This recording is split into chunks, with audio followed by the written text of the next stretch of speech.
నిస్వార్థ సేవ యొక్క పథం the lesson of selfless service. Kailasa పర్వతంపై మంచుతో కప్పబడిన శిఖరాల మధ్య శివుడు మరియు పార్వతీదేవి తమ ప్రియమైన కుమారులు గణేశుడు మరియు కార్తికేయుడితో కలిసి నివసిస్తున్నారు.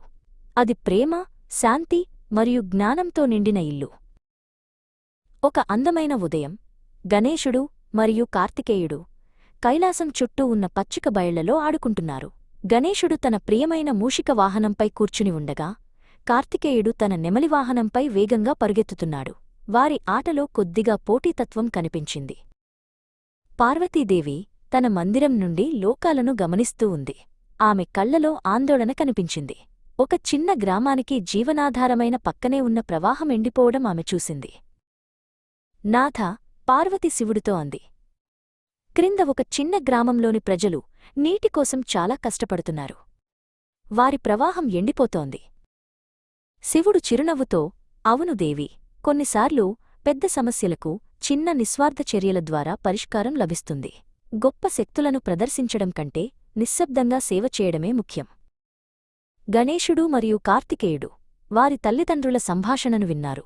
వెంటనే వారిలో సహాయం చేయాలనే కోరిక కలిగింది. నేను సహాయం చేస్తాను, గణేశుడు అన్నాడు. లేదు, నేను చేస్తాను, కార్తికేయుడు అన్నాడు. వారిలో మళ్లీ పోటీ మొదలైంది. శివుడు వారిని చూసి నవ్వాడు. మీరిద్దరూ సహాయం చేయగలరు, కాని ఈసారి మీ బలాన్ని లేదా వేగాన్ని ప్రదర్శించడానికి కాదు, నిస్వార్థంగా సేవ చేయడానికి. ప్రవాహం అడ్డుపడటానికి కారణం కనుగొని దానిని నిశ్శబ్దంగా తొలగించండి.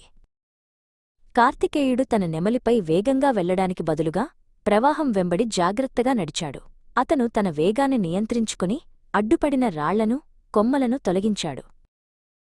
గణేశుడు తన బలాన్ని ఉపయోగించి పెద్ద అడ్డంకులను తొలగించగలడు, కాని అతను సూక్ష్మంగా గమనించాడు. ఒక చిన్న మొండివేరు ప్రవాహాన్ని పూర్తిగా అడ్డుకుంటున్నట్లు కనుగొన్నాడు. అతను చాలా సున్నితంగా దానిని తొలగించాడు. ఇద్దరూ కలిసి పనిచేశారు. ఒకరికొకరు సహాయం చేసుకున్నారు. కార్తికేయుడు మార్గాన్ని సుగమం చేయగా, గణేశుడు మిగిలిన అడ్డంకులను తొలగించాడు. కొద్దిసేపటికే ప్రవాహం మళ్లీ సంతోషంగా ప్రవహించడం ప్రారంభించింది. గ్రామానికి జీవం పోసింది.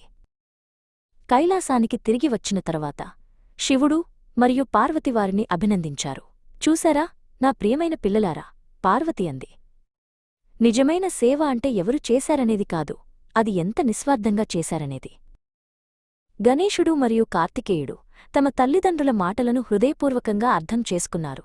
నిస్వార్థ సేవ మరియు వినయం యొక్క పాఠం వారి హృదయాలలో శాశ్వతంగా నిలిచిపోయింది. అప్పటినుండి వారు ఎల్లప్పుడూ ఇతరులకు సహాయం చేయడానికి పోటీ పడకుండా కలిసి పనిచేశారు.